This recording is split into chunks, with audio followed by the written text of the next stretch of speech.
What's going on, guys? Welcome back to another video. It's been a little while. I think it's been like 5-6 days since I posted, but we're back. We got a few things we got to do tonight. It's gonna be a Duramax day for the most part because we are taking it on a road trip tomorrow to go check out a new project, and I want to make sure this thing's 100% good to go and looking fresh. So the first thing we're gonna do is slap on a new steering wheel. You guys may have noticed in some of my previous videos, the wheel that's in here right now is pretty smoked. It's actually, let me jump up in here, it's torn up top. So yeah, definitely time for a new one. It's worn all the way around. And just so happens, our friends over at AZA Auto Wheel sent us a new wheel for the truck. And I did get a little sneak peek of this because I was too excited. But let me get this unwrapped and I'll show you guys the new wheel. So first look at the new wheel for the truck. Like I said, this is by AZA Auto Wheel. I'll have them linked down in the description box below. But yeah, craftsmanship on this is insane. Super high quality. Stitching is perfect. I didn't want to go too crazy on a wheel for the truck because, well, there's not a whole lot of craziness going on in there. So no carbon. This is just clean leather, just a red stripe. Kind of goes with the red traction bars, and I did red stitching as well. So let's get the old one pulled off and we'll get this new one slapped on. First thing I got to do, disconnect both batteries, get the negative terminals off. Don't need no airbags going off in our face while we're trying to get the wheel off.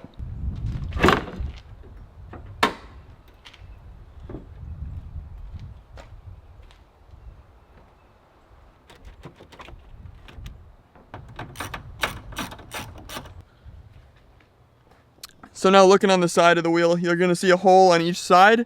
Behind there's a little lever you have to push. So you just take like an Allen wrench or anything you really have, stick it in there, push the lever on both sides, and then you can pull the airbag out of the center of the wheel, and that will expose the nut that you have to take off to pull the wheel off.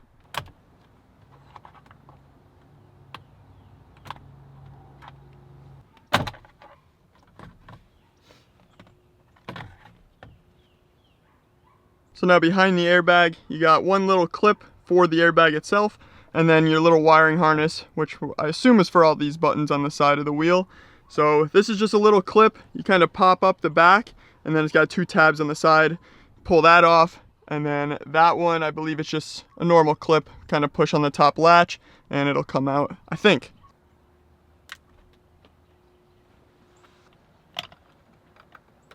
All right, so yes, this one was indeed just a clip.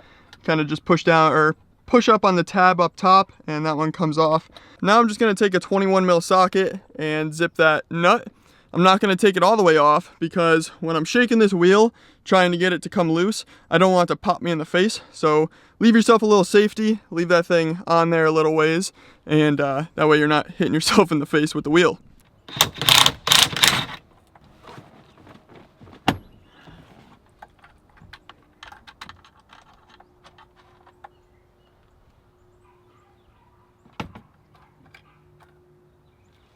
That's it. So now what we need to do is take all the buttons, all the wiring, I'm assuming this back cover, all this needs to come off and get transferred onto the new wheel. While I go ahead and transfer all that over, I'm gonna put the camera on the charger because this thing is almost dead and we got a lot to do today. So I'm sure a lot of this stuff is just, you know, it's pretty simple. Transfer it over and we'll get the new wheel slapped on. Guys, I just messed up big time. Extremely pissed at myself for this one. Don't know what I was thinking.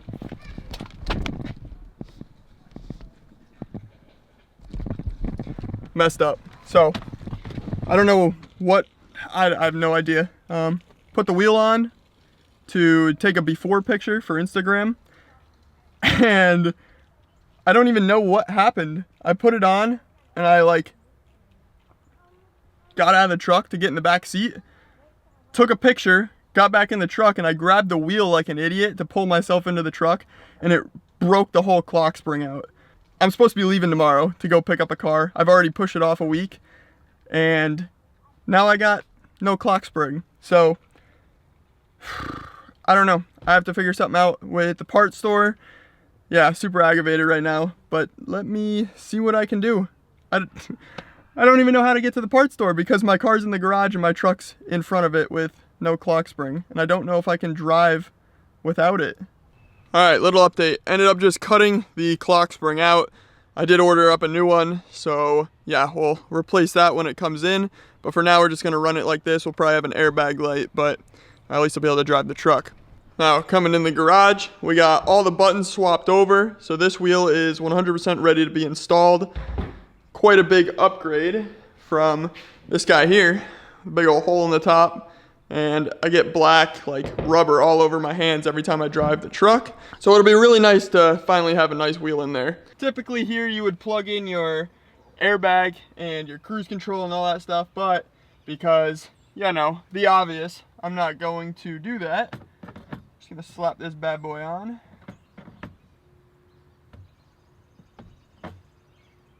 Maybe. Just like so. Go ahead and zip the nut on. I'm gonna look up a torque spec real quick for that, and I'll let you guys know what it is. So it looks like 30 foot-pounds is the number we're looking for. So let's get that thing torqued down. We'll get our airbag back in there, not plugged in.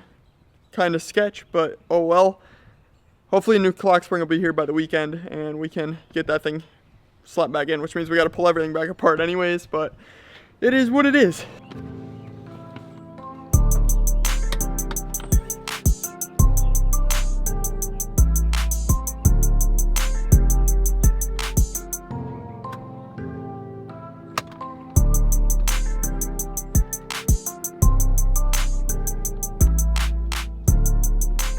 And there we have it. The wheel is 100% installed. Looks super sick, so much better. Really fits well in the hand too. I really like this. So huge shout out to AZA Auto Wheel. If you guys want to pick one of these up, I'll have it linked down in the description box below.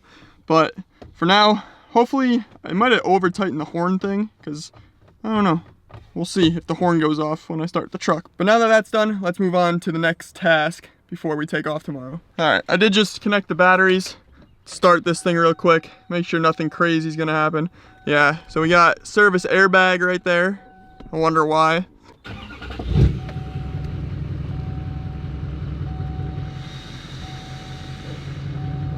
Yeah, so airbag light, but other than that, we seem to be fine. Horn obviously isn't gonna work anyways because I don't have it hooked up, but I think I might have to loosen that. It feels a little sus. I don't know. Next thing we have to do is replace this little trailer brake switch. This is the second time I'm replacing this. I don't know why.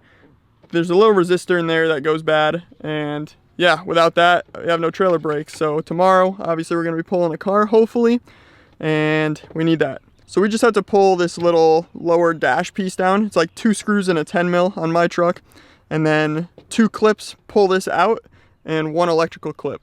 And I have a new one, we're just gonna slap that in.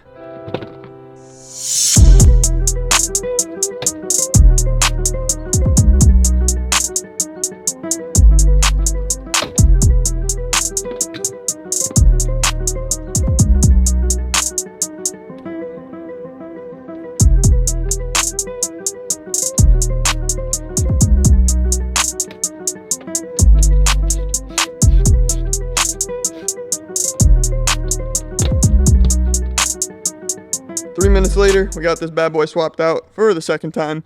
So hopefully this one lasts a little bit longer. I think I might have to check out the back. I think one of our issues is this thing's like really loose back here, and it's wiggling around, and it's like shorting out the resistor in that switch. So I'll try to figure something out there, and hopefully we can stop that from happening. Last thing I have to do on the truck tonight is an oil change. Haven't done one since we did the head gaskets. So yeah, could go both ways. Hopefully the oil looks good. Then we got one goodie to put on the car, but I'll save that for last. I want to get this truck done and hooked up to the trailer. That way, tomorrow morning, first thing, we are good to go. Don't have to worry about anything with the truck, hopefully. We got the oil draining down here. Everything looks pretty good, so happy about that. At least we got one positive to take away from today. Oil's all changed out. Let's get this thing fired up. Check the dipstick one more time, and yeah, we'll be done.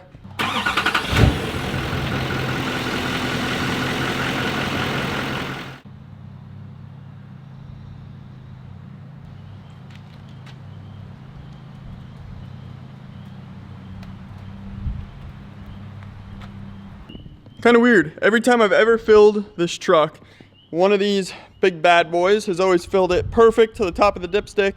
No need for any extra, and it was always just enough. This time, for whatever reason, I've changed oil on this, quite a few times. We needed a little bit of the reserve. Not really sure what the deal is with that. We got a little growth of the oil pan, not really sure. Kind of weird, but luckily we had it. We are good on the oil change. It's getting really windy over here. Let's get this truck hooked up to the trailer, make sure our brake works, and we'll be good for tomorrow. We got the trailer hooked up. Unfortunately, trailer brakes are still not working. Tried everything, tried the fuses, tried the switch. It's gotta be a wire issue somewhere, something probably rubbed through. I don't really know, but it's dark out and we're probably just gonna send it tomorrow. We're only gonna be weighted for probably 5.5 hours of the ride. So hopefully it'll be all right. I do have the exhaust brake in the truck, which works really, really well. On the way here cross country, I really didn't even use my brakes. It was just that exhaust brake doing all the work. So if we can manage with that, we should be all right. Moving on to the car, we have one thing to do on this. It may or may not work. I've mentioned it in a previous video. Seems like the trend of today is things not working out. So I wouldn't be surprised if it doesn't, but if it does, cool. Let's get the hood popped open. We got some JDC titanium to add to the bay. If you guys remember from one of the last videos, we ended up making this makeshift little cap for our washer fluid tank because I'm not sure if theirs is gonna fit, but we did get one sent over right here. We're gonna give this a shot. I know it doesn't fit the 15 to 21 STIs. It does fit the 22 WRX, and it does fit the BRZs. So we'll see if it fits this guy. If not, I know you can do a BRZ filler neck swap, and then this will obviously fit on there. But let's see if it fits on the 08 to 14s. Well, just went to put it on. Unfortunately, it is a little bit big for this car. So I'll let JDC know. We'll get the website updated. I'm sure in the near future we'll come out with something that works. But for now, if you do a BRZ filler neck swap, it will fit on that one. Just a heads up. But yeah, for this guy, unfortunately, it does not fit. I'm probably gonna wrap up this video right here. It's a little bit stressful today, but we did get steering wheel on. Unfortunately, broke the clock spring. Don't make the same mistake I did. Literally, I was just being stupid. I put the wheel back on, kind of. I didn't put the nut on or anything. I just put it on for a picture for Instagram. And then I don't know what I was thinking. When I went to get back in the truck, I grabbed the wheel because that's how I pull myself in. And obviously it wasn't hooked up to anything. It pulled, and when it pulled the wire and broke the clock spring off. So don't do that. Oil change went good. Trailer brake, I don't know what's up with that. Like I said, it's got to be some wiring issue.